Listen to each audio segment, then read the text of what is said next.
როდესაც თქვენ ამ ინიციატივას აგდებთ, ასე უტიფრად პირდაპირ გეუბნებით, რომ პირდაპირ წირავთ 100,000-ობით ადამიანს სრულიად შეუსაბამო ანაზღაურებისთვის, მონური ექსპლუატაციისთვის.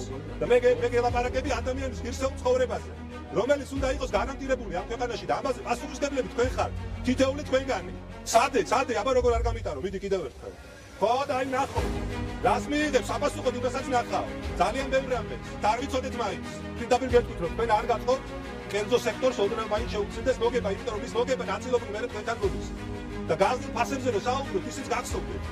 რომ პირდაპირ თუ ირიბი გაგებით, სწორედ პარტია ქართული ოცნება ზის ფასების წილში. იმიტომ რომ იმ ბიზნესების კოლოსალური მოგებები მერე თქვენთან მოდის თუ გეუბნებით. გრევად ოფიციალურად და გრევად არაოფიციალურად ასეა ეს. როდესაც ამ პარლამენტის თქვენი უმრავლესობის შემადგენლობაში ყოველი მეორე მილიონერია, მათთვის რთულია ამაზე საუბარი, უბრალოდ ძალიან რთულად აღიქვამთ. რა მნიშვნელობა შეიძლება ქონდეს 180,000 ადამიანისთვის 500 ლარით მინიმალური ხელფასის ზრდას. რთული გასაგებია. იმიტომ რომ ეს 500 ლარი, რაც მათთვის სასიცოცხლოდ მნიშვნელოვანია, ბევრი თქვენგანისთვის ერთი ლანჩია.